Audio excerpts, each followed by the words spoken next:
Forget everything you've heard about the so-called 90-day deadline. Every headline repeated it. Every commentator treated it as established fact. But when we searched through the constitutional archives of the Kingdom of Albion, we found nothing. No statute, no royal decree. No automatic countdown triggered by the death of a monarch. The famous 90-day clock simply didn't exist. What did exist was something far more interesting. Hidden among official government publications was a documented constitutional process that had already been tested only months earlier on another member of the royal family. Unlike internet rumors, this trail consisted of dated warrants, government notices, and entries published in the Royal Gazette. Together, they revealed something no headline had explained. The process wasn't measured in months, it unfolded in days. From the palace's first public announcement that a royal status review had begun, to the publication of the legally binding letters patent, only 4 days passed before the official instrument had been signed. 17 days later, every related administrative action had been completed. 17, not 90.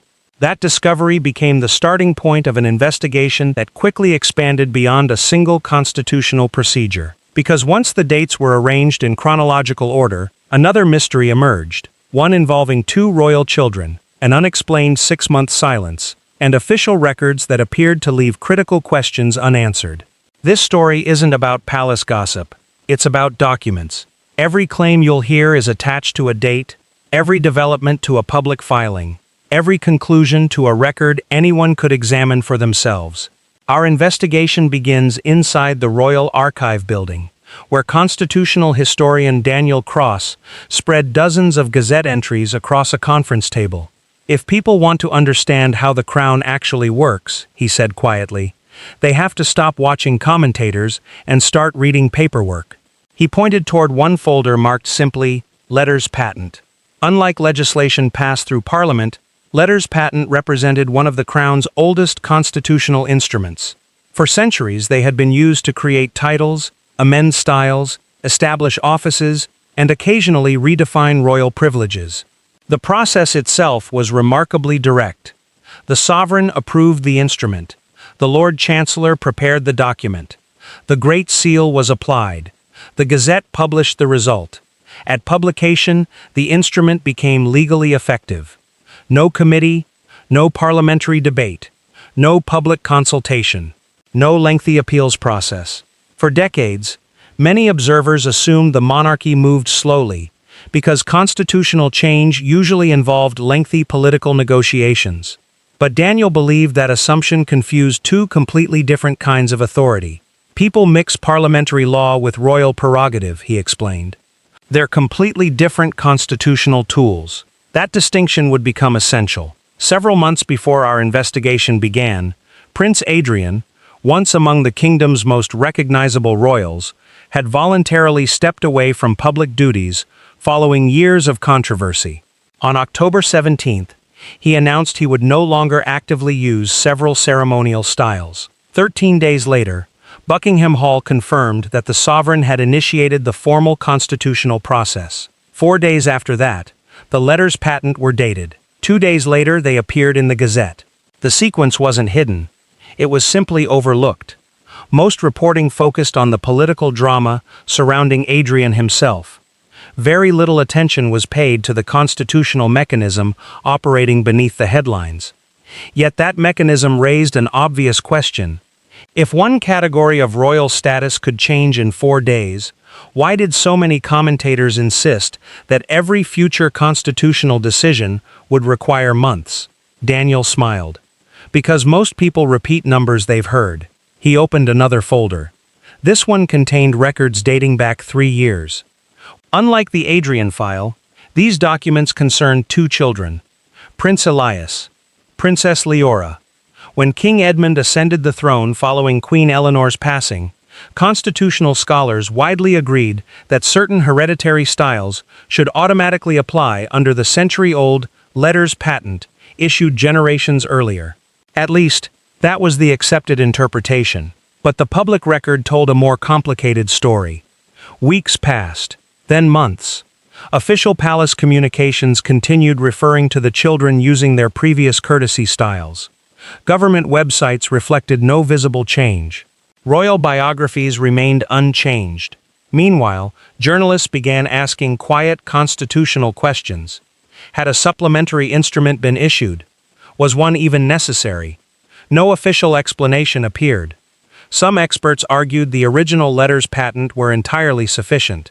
Others believed a modern confirmation document would still be appropriate. Neither interpretation was formally addressed.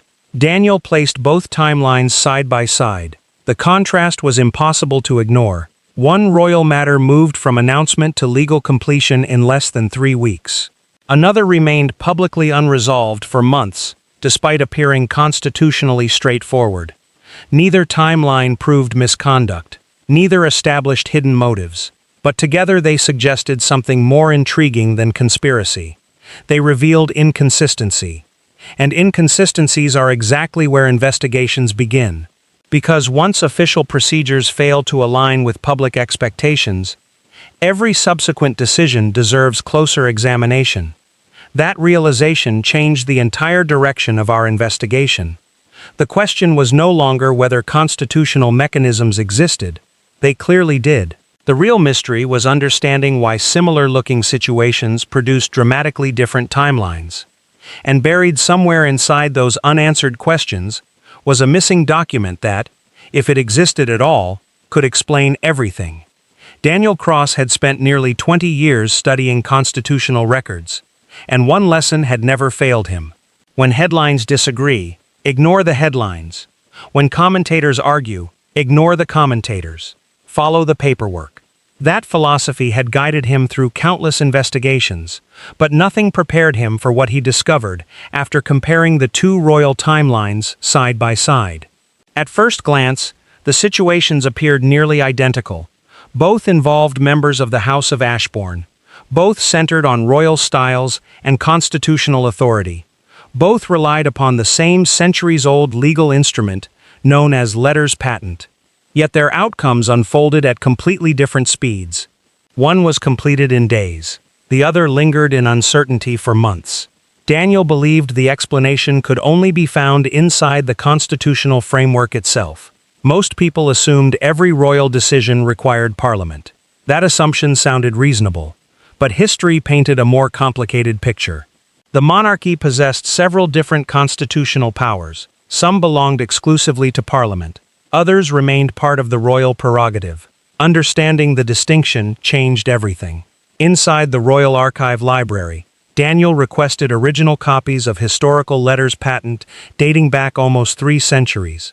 Shelf after shelf revealed documents establishing dukedoms, creating peerages, granting honorary styles, and redefining succession rules during different reigns. One pattern quickly became obvious. Letters patent were remarkably efficient. Unlike legislation, they required no lengthy parliamentary debate.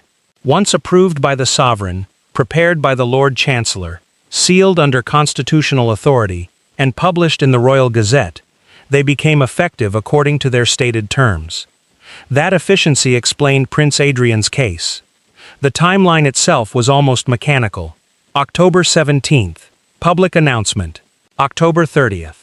Palace confirmation that a formal constitutional review had begun. November 3. The instrument received its official date. November 5. Publication in the Gazette. From beginning to legal completion, the process moved with astonishing speed. Daniel pinned those dates across a whiteboard. Then he added another column. Princess Leora. Prince Elias. September. No visible update. October. Still unchanged. December. No official clarification. March. Suddenly, public references reflected new royal styles. No announcement explained why the transition happened then instead of months earlier. No constitutional memorandum appeared. No explanatory statement identified whether a fresh legal instrument had ever existed. The silence itself became part of the mystery. His colleague, investigative journalist Rebecca Hale, noticed another detail.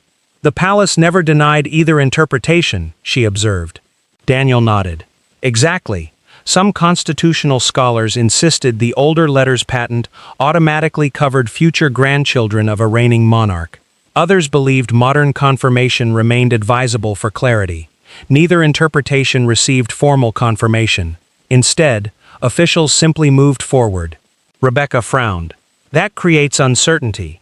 It creates unanswered questions, Daniel corrected. And unanswered questions produce speculation.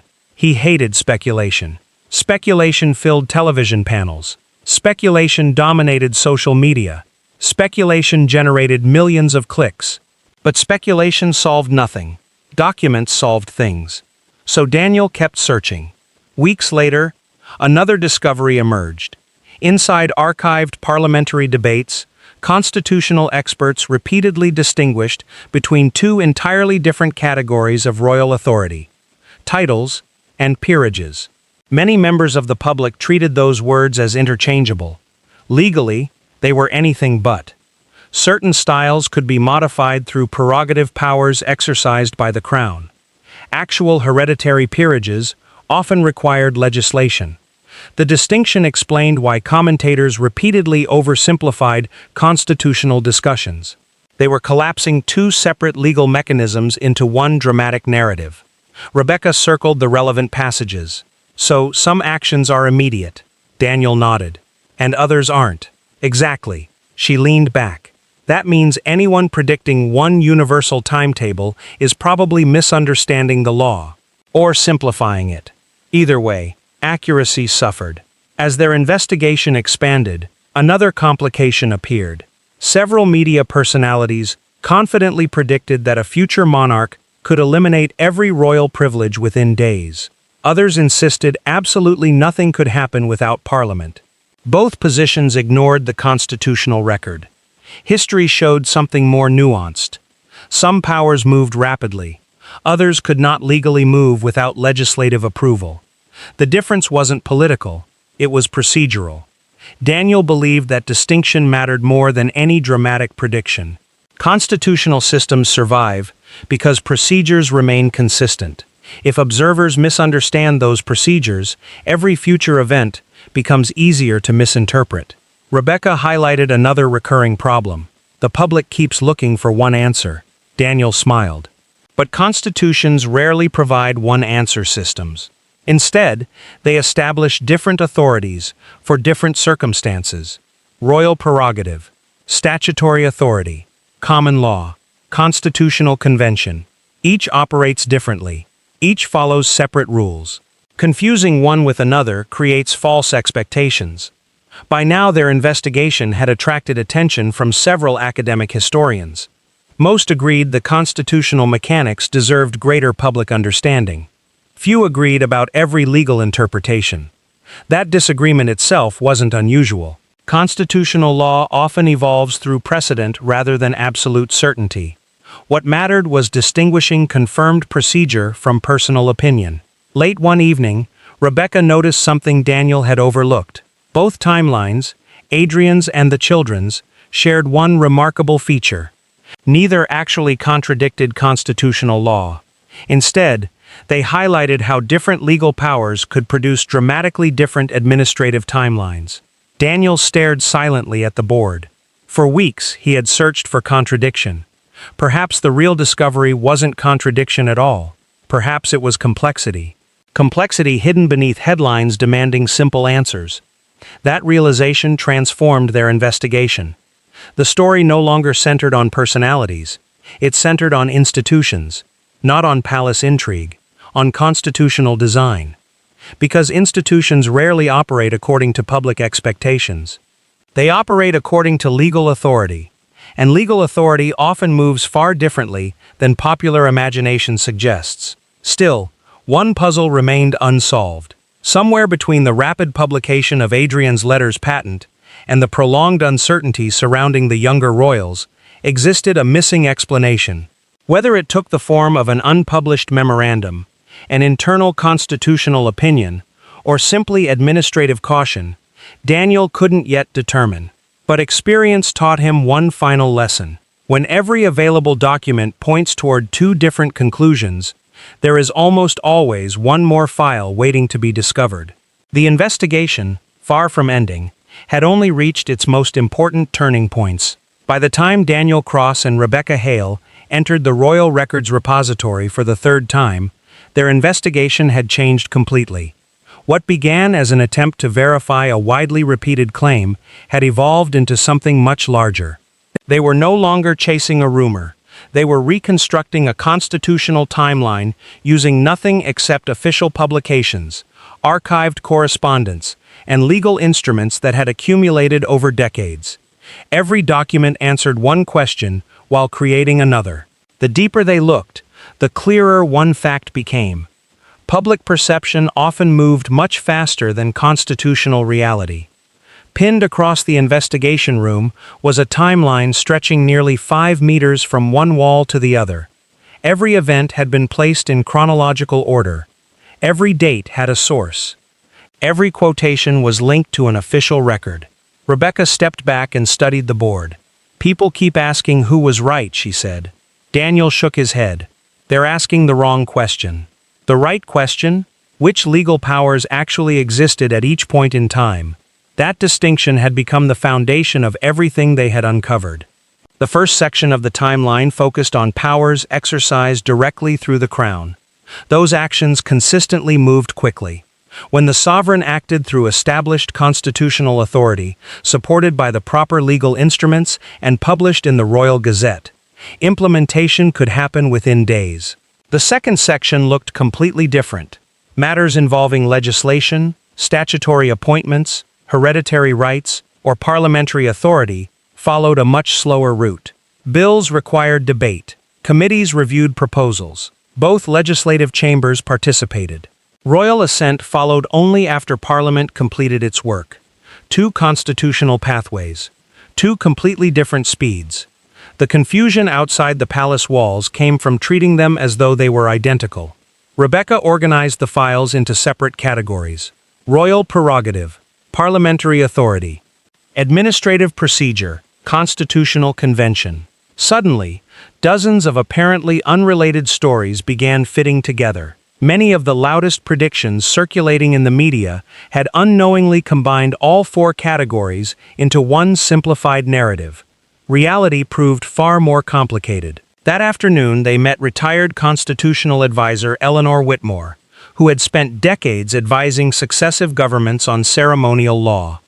Without commenting on any specific royal family member, she offered a simple observation. "The public likes certainty," she said. "The Constitution rarely provides it." Daniel asked why. "Because constitutions aren't novels. They weren't written to produce dramatic endings. They're designed to preserve stability." She explained that constitutional systems often contain overlapping authorities created centuries apart. Some rules originate in legislation. Others survive through precedent. Some derive from ancient prerogative powers that continue unless Parliament limits them. Understanding which authority governs which situation requires careful reading rather than assumption. Rebecca smiled. "So, every headline promising a simple answer is usually simplifying a complicated legal framework," Eleanor finished. Back at the archive, Daniel reviewed their original notes. The famous 90-day claim, the 4-day constitutional action, the 17-day administrative completion, the 6-month public silence. Viewed individually, each number encouraged dramatic conclusions. Viewed together, they revealed something else entirely. Context. Without context, numbers become misleading. With context, they become evidence. Late that evening, another realization emerged. Their investigation had never actually been about timing. Timing merely exposed procedure. Procedure revealed authority. Authority explained outcomes. Once those relationships became clear, many apparent contradictions disappeared. Not because every question had been answered, but because the questions themselves became more precise. Instead of asking why one process moved faster than another, they could ask which constitutional authority governed each event. Instead of assuming every royal decision followed identical rules, they could identify entirely different legal pathways. That shift transformed speculation into analysis. Rebecca looked across the nearly completed timeline. "We started by trying to prove someone wrong. Daniel laughed softly, and ended up discovering everyone had only part of the picture. Neither supporters nor critics had fully separated constitutional procedure from public narrative. Both often relied upon incomplete information. The archive told a quieter story, a more technical story, but also a more reliable one. Before leaving, Daniel placed one final card beneath the timeline. It contained only a single sentence. Always distinguish documented fact from assumed explanation. Rebecca read it twice. That's the entire investigation. No, Daniel replied. That's every investigation. Outside, reporters continued debating predictions about the future of the monarchy. Inside the archive, the evidence remained unchanged. Documents never argued. Dates never exaggerated. Official records rarely cared about public opinion. They simply recorded what happened.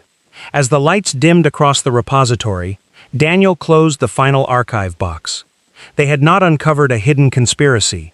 They had uncovered something arguably more valuable. A method. Start with official records. Build the timeline. Separate confirmed facts from interpretation. Identify which constitutional authority applies. Only then consider what conclusions, if any, the evidence actually supports. The next morning their report would be published. Some readers would undoubtedly be disappointed that it contained no sensational accusations. Others would appreciate that every conclusion could be traced back to a primary source. Daniel preferred the second audience, because constitutional investigations were never supposed to produce excitement for its own sake. They were supposed to produce clarity. As he locked the archive door behind him, Rebecca asked one final question. What happens if another constitutional controversy appears next year? Daniel smiled. We start exactly where we started this one. With the headlines? He shook his head. Never with the headlines. Then where? With the paperwork. Because governments issue documents. Institutions preserve records. Laws leave trails. And while public narratives constantly evolve, official archives quietly continue recording history, one dated page at a time. Whatever future debates might surround the House of Ashbourne, Daniel knew the process would remain unchanged. Rumors would spread first. Commentary would follow. Predictions would dominate public conversation. But eventually, somewhere inside a government archive, another file would appear. Another date would be stamped. Another legal instrument would enter the record. And once again, the truth would belong not to the loudest voice, but to the documents waiting patiently for someone willing to read them carefully, completely, and in their proper constitutional context.